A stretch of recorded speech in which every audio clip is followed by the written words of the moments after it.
Will you be going on The View anytime soon? I will not be going on The View. I will not be going on The View. In fact, my version of hell is being required to watch reruns of The View for the rest of eternity.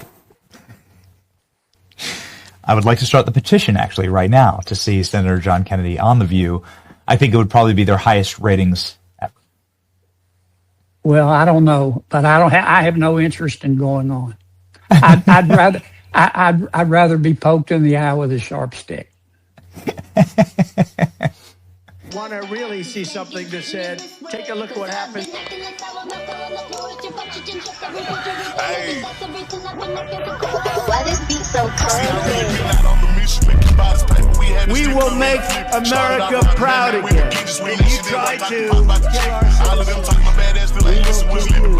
We will make America wealthy again. And yes, together, we will make America great again. Boy, oh boy, oh boy. Once again, he does it again, man. Cracking everybody up, man. Term limits except Senator Kennedy. He is exempt. Senator Kennedy is exempt, man. I tell you. But he says, I will not be going on The View. In fact, my version of hell is being required to watch reruns of The View for the rest of eternity. I'd rather be poked in the eye with a sharp stick than go sit up there with them hags, them hands. The spew is what we call it, not The View, the spew. You know? Will you be going on The View anytime soon? I will not be going on The View. I will not be going on The View. In fact, my version of hell is being required to watch reruns of The View for the rest of eternity. Oh, man. I would like to start the petition actually right now to see Senator John Kennedy on The View. I think it would probably be their highest ratings ever. Well, I don't know, but I have no interest in going on. I'd rather be poked in the eye with a sharp stick. Sharp stick, man. Imagine if Senator Kennedy did go on The View, though, y'all. How do y'all think that would play out? Weigh in with your thoughts. You know, it might be one of their highest rated show in a minute. You know, but we know the whole outlash has been in the whole saga with Epstein and Marjorie Taylor Greene and other people that have went up on The View and how it's played out for them. And you know, she was trending just a couple days ago, and this whole past week for going on The View this month with these ladies. And you know, she's won against Trump on this, and she's been screaming about this and that. And you know, some people stand with Marjorie Taylor Greene. A lot of people have turned their back on Marjorie Taylor Greene. A lot of MAGA is also calling what Trump is now calling her a traitor. And some people say it's not, you know, she's not a traitor, but Trump has all kind of nicknames for her now. And her name is now Marjorie Taylor Brown and Marjorie Taylor Greene. And he has called her a rhino and says she has turned her back on the Republican Party. What do y'all think of that? You know? With that political engagement, when they sent her that poll, that's when you start to see everything change. She opposed the president on his Middle East policy, attacking the Houthi rebels, attacking Iran. She's opposed the president on deportations this summer. So she has sort of become a policy opponent of the president, but I think it really all started with that political engagement, and now, you know, she's one of his most frequent critics on some of what I would argue has been his biggest successes this year. And you know, if you want to count yourself as an ally of the President of the United States, it's not great to go out and run out to The View and other places and crap on him 24 hours a day. I mean, that's essentially what she's become. It's a well-worn path. A lot of other Republicans who've turned on the president have done that too. But They say that was the last straw. When you go on The View, and at least if you do go on The View, you go set the record straight with those ladies. You call them out. You call the BS out, you know. But Marjorie Taylor Greene chose a different route. And as you can see now, The View is having all kind of meltdowns, having to read legal notes, and also having to say all kind of things live on television now because, you know, they just run their mouth. These ladies run their mouth, and You know, it's either Trump derangement syndrome or they just spread false claims. You know, simple. And now look, check this out. I mean, but also sex abuse of children. When she said, my team looked into this quickly, when you're going to throw out an accusation that big, which we all know this case is that big, just own it. And they're talking about the false Epstein claims against Republicans. Say it was a mistake and move on, because to then try to say, well, they lie and we don't. Say it was a mistake and move on, because to then try to say, well, they lie and we don't lie. Again, it's the distrust in Congress and our politicians. But the bottom line is, and you've said this before, Sarah, this is not a partisan issue. This is not a political But I'm speaking issue. purely to don't sling an accusation out on the congressional floor and not dial it back quickly, abruptly say, I got it wrong, and move on, because it isn't political. It's criminal. Correct. I got it wrong. Move on. And that's, you know, that's what these ladies have been known for recently, is that they've got it wrong. They get up and say claims they can't back up. Same with the fake news media. Same what we see on CNN. Now they have to say every day, Trump has no wrongdoing. This person has no wrongdoing. We want to let you know before we get into the show that this, you know, they got to read out legal notes live on television. It's a disgrace, man.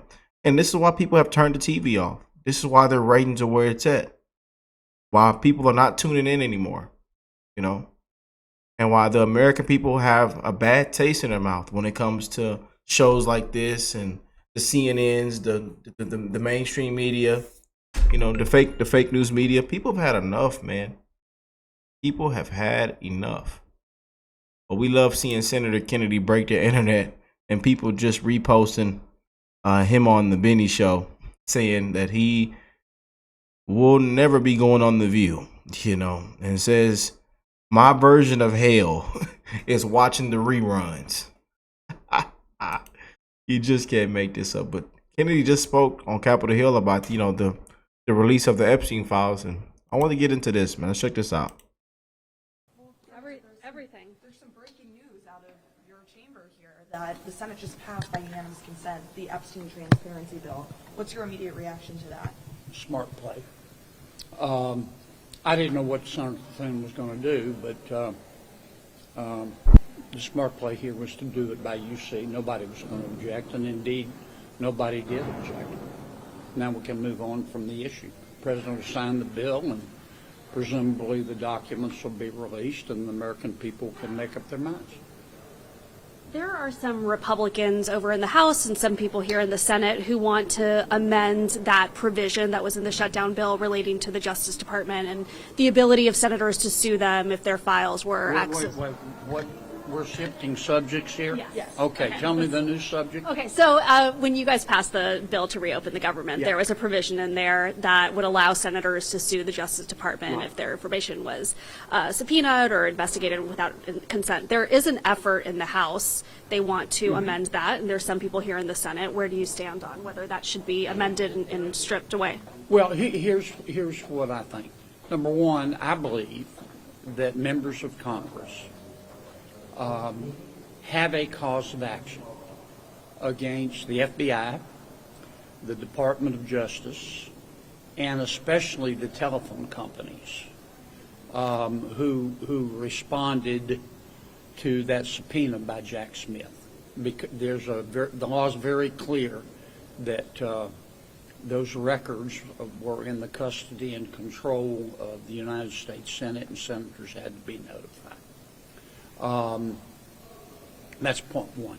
Point two, I don't really, I don't know how the provision got in the bill. I mean, I don't. And it's hard for me to comment on something when I don't know how it got there. The author of that portion of the bill, the legislative branch, a probst bill, is Senator Mark Wayne Mullen. I'm not saying Mark Wayne put it there, but presumably he knew about it. Presumably the majority leader knew about it. But I don't know who put it in there or how it got there. I'm looking forward to lunch tomorrow. There may be a stabbing or two. Over that? I don't know. Maybe just over things in general. So would you, if there was a vote to... I'm not going to speculate on that. I'm not going to speculate. I don't even know how it got there. I want to learn. I want to find out who put it in there first. Do you think it's a bad look? I want to find out who put it in there first. What else? I think What's going on with health care? We will, here's my prediction. We have a team of 4 people who are putting together a bill to try to reform the Obamacare subsidies. We promised the Democrats a vote before the end of the year, and we're going to keep our word. But the Democrats will offer their bill, which probably will just be an extension of the Obamacare subsidies. We will have a side-by-side bill that reforms the whole program. Don't know what'll pass and what won't pass. And it'll be a lot of work to do between now and then, but we'll get it done.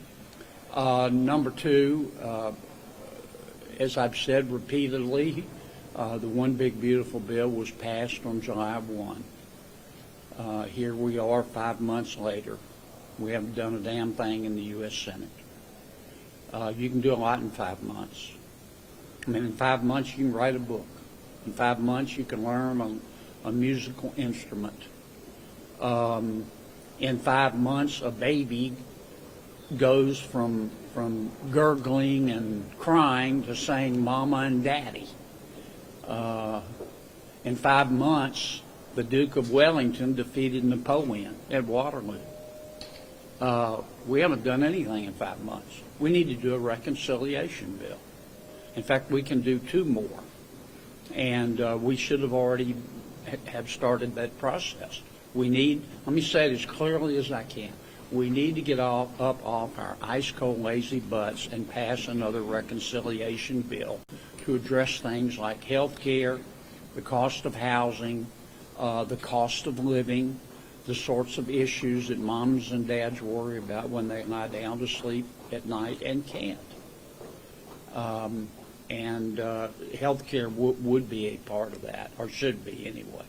And could I ask you about President Trump's meeting today with Mohammed bin Salman at the White House? They were asked about the murder of Jamal Khashoggi. I don't know anything about the meeting. I haven't even seen the news reports. If you're asking me about Khashoggi, I wish they hadn't killed him. Okay? What else you got?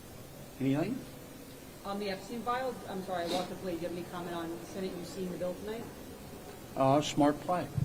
I mean, that's what I didn't know Senator Thune was going to do it, but I'm glad that he did. It's a smart play. Thomas Massey has said he's concerned that the administration may open up more investigations into Epstein to try and stonewall DOJ from releasing documents. Are you at all concerned about that? I haven't talked to Congressman Massey, so I don't really know how to evaluate that. The president said he's going to sign the bill. He's going to sign the bill, and presumably they're going to start releasing the documents, and we'll find out.